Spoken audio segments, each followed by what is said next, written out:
Therefore, it is the national government that should call the shots. The national government body in charge of laying down the standards for the quarantine is the IATF, or the Interagency Task Force for the Management of Emerging Infectious Diseases. Let me be clear to everyone.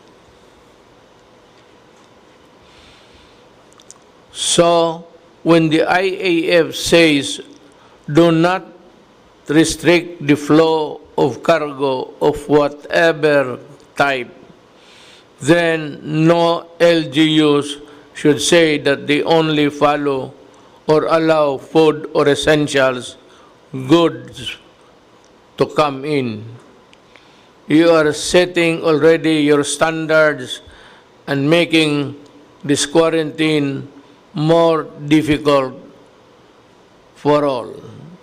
I am ordering all LGUs that are doing this to stand down and to abide by the directives of the IATF, the task force, not mine, but the task force, and those issued by the Office of the President, and to make sure that what the IATF say should be closed is closed, and those that should be open stay open.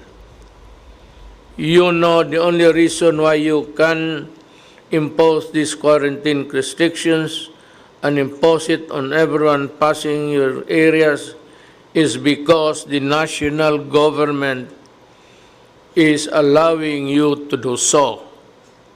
But if you go beyond the standards that we have set, you are abusing your authority, and you know that it can lead to administrative cases or even worse unless you stop what you are doing and completely, fully.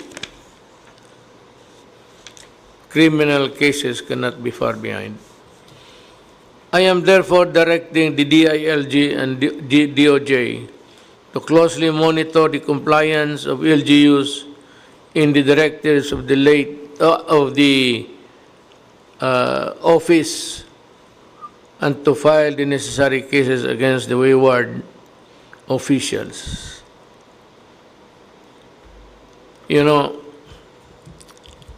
let me be just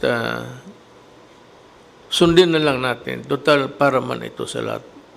Do not try to overdo things or think that you can do what you want to do, because that is not allowed. We, move in one direction, in one unison, precisely to place the contagion in control for the better health of our Filipino, our countrymen. Wala namang gusto nito eh. And we do not want to be lording it over your local governments, because we do not want to do that. I do not want to do that. That's an added task. Ayaw na ayaw ko yan, pero wala tayong magawa. Sundin lang natin. Ang ibig sabihin, wag kang magbiyahe ng sarili mo, sa Tagalog ba. Kung sa wedding, ay wag kang magpalaro ng iba. Wag kang magbiyahe. Isa lang, sa gobyerno lang. Pero ako sa wedding, alam ko, hindi niyo sinusunod. Well, there will always be a time for that. In the coming days, we will need the help of the LGUs more and more. So I want to make this clear early on. Let us work together to implement this quarantine, and it should all begin with the LGUs making sure that your actions are consistent with the national directive. To do otherwise would sow confusion. All over the world, there is confusion and chaos already because of these lockdowns. We are not the only ones into it. All countries of the world, as a matter of fact, are doing it.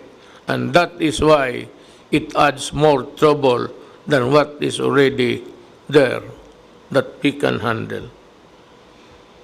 We are not alone, but let our country lead the way in imposing a lockdown and strict enough to effectively kill COVID-19. Liberal enough so that our people will not die of hunger, and orderly enough so that our country will not be driven towards chaos during these difficult times. Problema kasi nito, COVID-19 is passable sa tao lang. It's contact. Yung handshake o yung just maybe rubbing each other's elbow. We have to look for further and think of the economic survival of the country even after the crisis is over. Alam mo, sa totoo lang, importante lang malaman ninyo.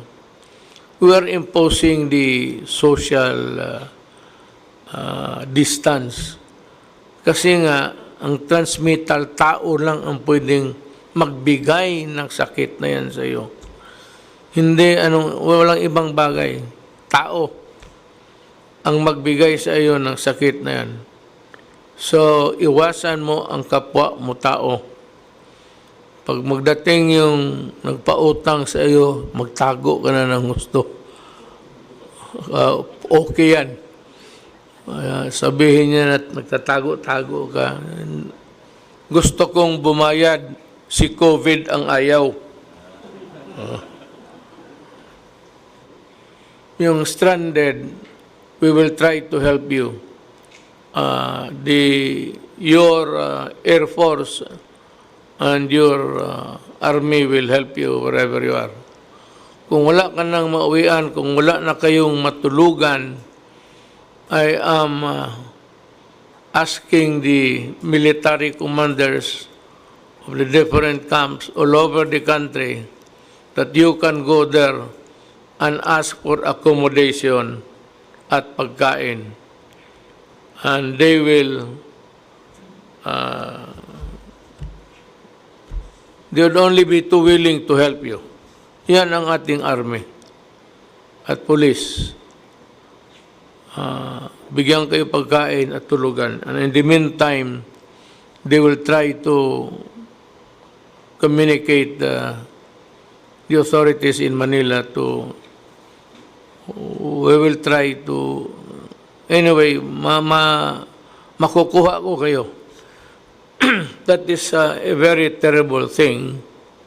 You know, as a matter of fact, it would have been very cruel for you to drive away, lalo na yung mga bata nagbakasyon, tapos walang mauwian, walang tatanggap. My heart bleeds for them. Hindi mo malaman kung saan ka pupunta. Pilipino ka naman, pero wala namang tatanggap sa iyo. To me, I can understand your refusal. But more than your feeling, yung akin is to somehow protect and help Filipinos in distress. As your president, I am now invoking the sanctity of my oath of office to help people and my countrymen. To all NGOs, let us move forward together with one accord. Implement the lockdowns and save our people from the dreaded disease once and for all. Ang pinakan remedyo dito is just to magkalayo kayo. Ngayon, kung yung bahay ninyo sa bukid maliliit, dikit-dikit kayo, sabayan na lang rin natin ng